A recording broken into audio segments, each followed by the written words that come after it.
यौगिक के प्रॉपर्टीज क्या होते हैं या यौगिक के गुण क्या होता है, ये हमको यहाँ पर बताना है।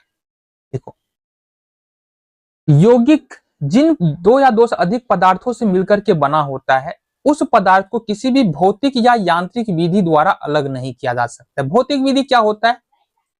भौतिक विधि का मतलब देखो, द्रवण से, क्वथन से, चुंबकीय पृथक्करण से,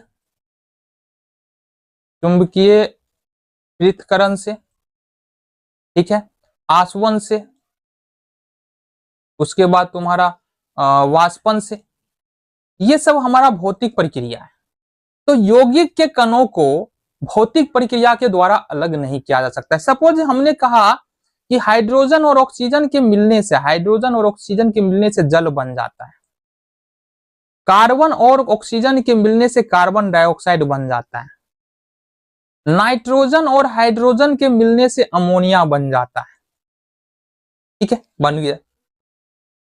अब ऐसा नहीं है कि जितने भी भौतिक प्रक्रिया है, द्रवण, क्वथन, चुंबकीय पृथक्करण, आसवन, वाष्पन, ऊर्ध्वपातन और भी होता है ना, चालन, इन सारे प्रक्रियाओं के द्वारा ऐसा नहीं हो सकता है कि यहां से हाइड्रोजन जल से फिर H2O2 बना दे, कार्बन डाइऑक्साइड से फिर कार्बन और ऑक्सीजन बना दे, NH3 से फिर N2 और H2 अलग कर दे। तो भौतिक प्रक्रिया के द्वारा जिन दो या दो से अधिक पदार्थों से यौगिक बना होता है, उन पदार्थों में यौगिक को अलग नहीं किया जा सकता है। क्लियर है बात? चलो जी, दूसरा प्रॉपर्टी को देखते हैं। दूसरे प्रॉपर्टी को देखते हैं, किसी यौगिक के गुण उसके अवयवी तत्वों के गुण से बिल्कुल भिन्न होता है। इसका मतलब क्या है? इसका मतलब क्या है, देखो जरा, दो उदाहरण लेंगे। एक सिंपल सा है, हाइड्रोजन और ऑक्सीजन से मिलकर के यहां पर बना जल। क्या बना? जल बना। तो हाइड्रोजन जो है ना, ये एक ज्वलनशील गैस है, जलने वाला गैस। कैसा गैस है? ये जलने वाला गैस है। ऑक्सीजन जलाने में सहायक होता है, चाहे कुछ भी हो, यह जलाने में सहायक होगा। बट ये जो हाइड्रोजन ऑक्साइड या जल बोलो ना, जल जो है ना वो आग बुझा देता है। तो एक प्रॉपर्टी देखो, इस दोनों का प्रॉपर्टी अलग है, इसका प्रॉपर्टी अलग है।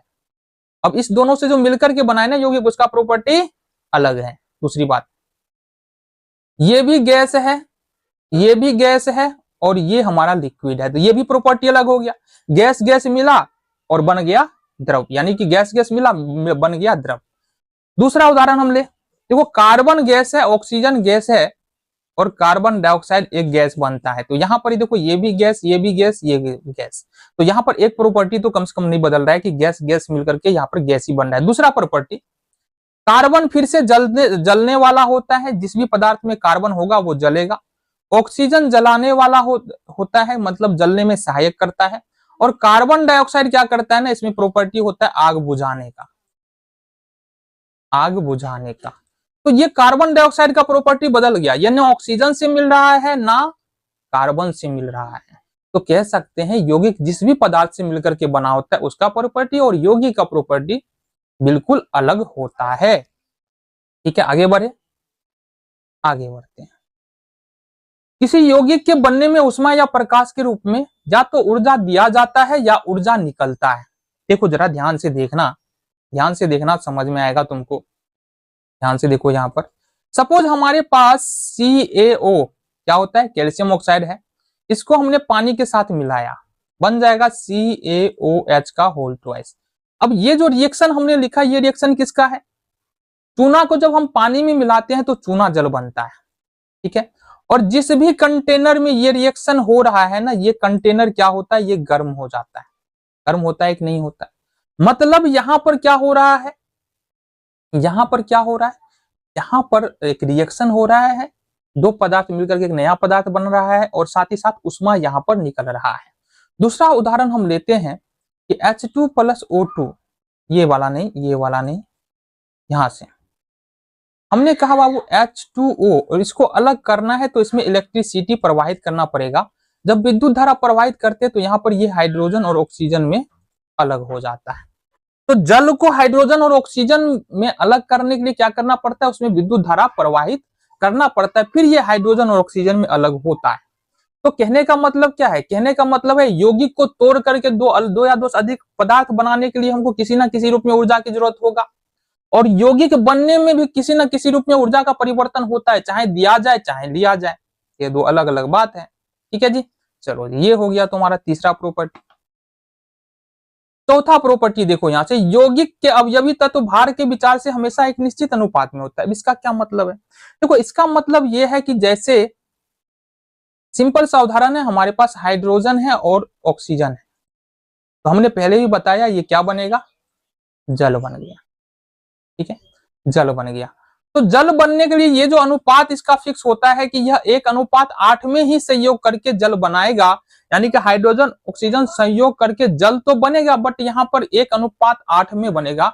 अगर हम तुमको 9 लीटर जल दे रहे हैं, इसमें 1 लीटर हो जाएगा हाइड्रोजन और 8 लीटर हो जाएगा ऑक्सीजन इस 9 लीटर जल में। इसी तरह से अगर हम कार्बन और ऑक्सीजन को संयोग कराए तो कार्बन डाइऑक्साइड बनेगा, बट कार्बन और ऑक्सीजन का जो यहाँ पर अनुपात होता है 3:8 होता है। तो कहने का मतलब है अगर हमारे पास 11 लीटर कार्बन डाइऑक्साइड है तो यहाँ पर 3 लीटर कार्बन होगा और 8 लीटर ऑक्सीजन होगा। तो इस तरह से हम क्या बोल सकते हैं कि यौगिक दो या दो से अधिक पदार्थों के मिलने से तो बनता है, बट जो दो पदार्थ के मिलने से बनता है उसका अनुपात क्या होता है, एक निश्चित होता है, अलग अलग अनुपात में नहीं होता है।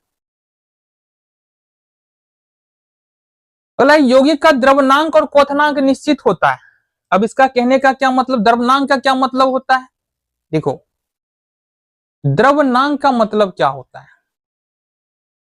द्रवनांक का मतलब होता है, द्रवनांक का मतलब होता है कि कितने डिग्री किस ताप पर कोई पदार्थ ठोस से द्रव में बदलता है, उसको द्रवनांक बोलते हैं। और क्वथनांक का मतलब होता है तुम्हारा किस ताप पर कोई पदार्थ उबलने लगता है, वो होता है क्वथनांक। सपोज जल की बात करें ना, तो जल अगर हम देखेंगे तो ये 100 डिग्री सेल्सियस पर क्या होता है, उबलने लगता है, मतलब जल का क्वथनांक 100 डिग्री सेल्सियस है। और 0 डिग्री सेल्सियस पर ये आकर के पिघलने लगता है। 0 डिग्री सेल्सियस से थोड़ा भी बढ़ेगा टेम्परेचर तो ये पिघलने लगेगा, धीरे धीरे जल बनने लगेगा, है ना। इस तरह से हमने जल के बारे में बात किया। सभी जितने भी यौगिक होगा उसका द्रवनांक और क्वथनांक हमेशा क्या होगा, हमेशा निश्चित ही रहने वाला है, बदलता नहीं है। चलो जी हो गया, आगे बढ़े।